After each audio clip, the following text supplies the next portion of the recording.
Perek He Mishnah Gimel.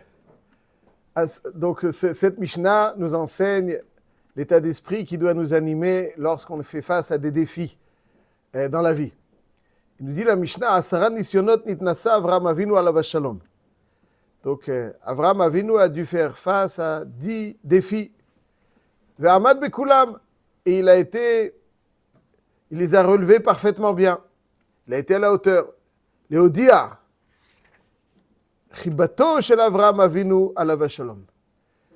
Ces Asara Nisyonot auxquels Avraham Avinu a fait face nous enseigne la chiba de Avraham Avinu à l'égard d'Akadosh Baruch Hu, Léodia Chibato. C'est intéressant, c'est-à-dire que l'objectif des Nisyonot, c'est pour nous faire savoir à quel point Avraham Avinu aimait Hachem. Chibato shel Avraham Avinu. Alors on va essayer de voir comment c'est Nisyonot. Donc c'est vrai, parce qu'il a relevé ses défis, donc ça montre qu'il aime Hachem, il était prêt à faire des choses très difficiles pour Akadosh Baruch Hu. On va essayer d'approfondir que les Nisyonot ont 2 aspects, révéler et transformer.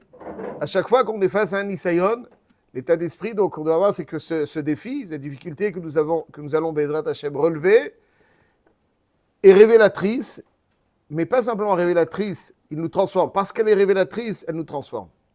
Il y a un midrash dans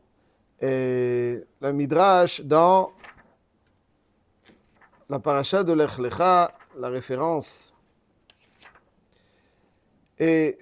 paracha de Vayera, paracha Nunhe. Le midrash nous dit comme ça. Il fait ressembler les défis auxquels Abraham avait été confronté à deux paraboles. Amar Rabbi Yonatan, apishtani azeh, lorsque quelqu'un travaille le lin, kshepishtano lokeno mekishalav, lorsque le lin est de mauvaise qualité, il ne va pas frapper dessus. Pourquoi? Bipnei shehipokat, il ne va pas trop frapper dessus parce qu'hipokat, il l'abîme, il va se détériorer. Ou kshepishtano yafeh, par contre, lorsque le lin est de bonne qualité, il est solide, mais kishalav beyoter, il frappe très fort. Pourquoi? Parce que shehi mishtabahat veolechet. C'est-à-dire, plus tu frappes, plus le lin est de bonne qualité. S'il est de mauvaise qualité, tu le frappes, tu le déchires, tu l'abîmes. S'il est de bonne qualité, au contraire, plus tu frappes, ça l'améliore. Ça, c'est donc Rabbi Yonatan, le premier exemple qu'il nous donne pour comprendre le sens des Nisyonot. Amar Rabbi Yonatan, deuxième exemple.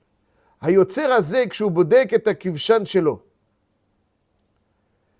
Donc lorsqu'il veut montrer à quel point le potier, donc, son four est de bonne qualité, il fait des pots de qualité, alors il va frapper aussi sur les pots. Ma'u bodek bekankanim brurim. Il prend des pots solides, shafilu mekish alav kama pe'amim eno shovro. Même s'il frappe dessus plusieurs fois, il ne va pas le casser. Donc ici, il nous donne Rabbi Yonatan 2 exemples. Le premier exemple, c'est celui du lin. Le deuxième exemple, c'est celui des pots. Le potier. Pourquoi? Quel est le sens de ces 2 exemples? Azopchat est le suivant.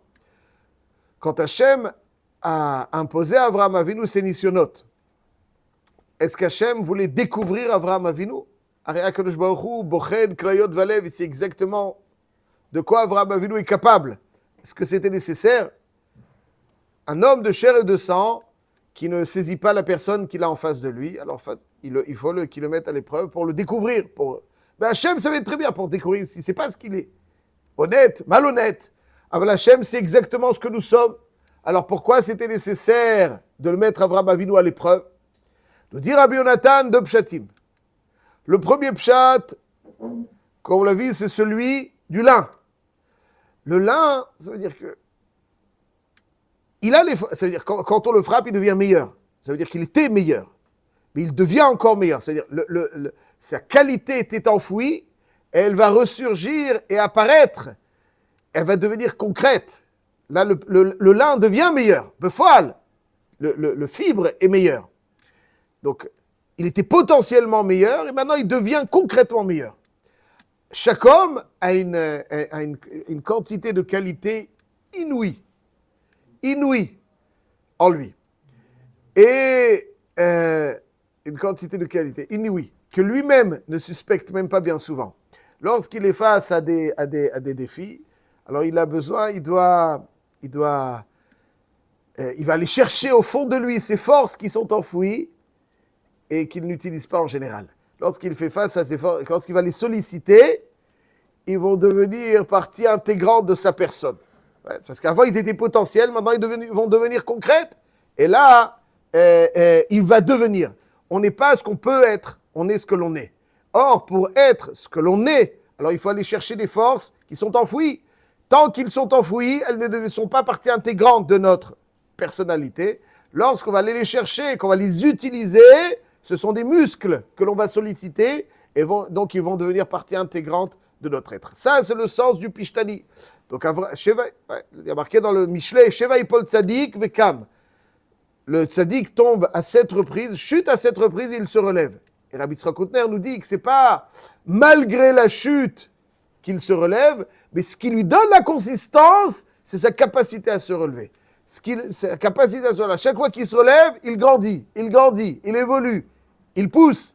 Et Akadosh Baruch Hu, donc, a imposé à Avraham Avinu ses nisyonotes pour le transformer en un homme meilleur. On approfondit tout de suite après. Mais ensuite, il y a le potier, le pot, en le frappant, ne devient pas meilleur, comme le lin, mais il révèle sa qualité.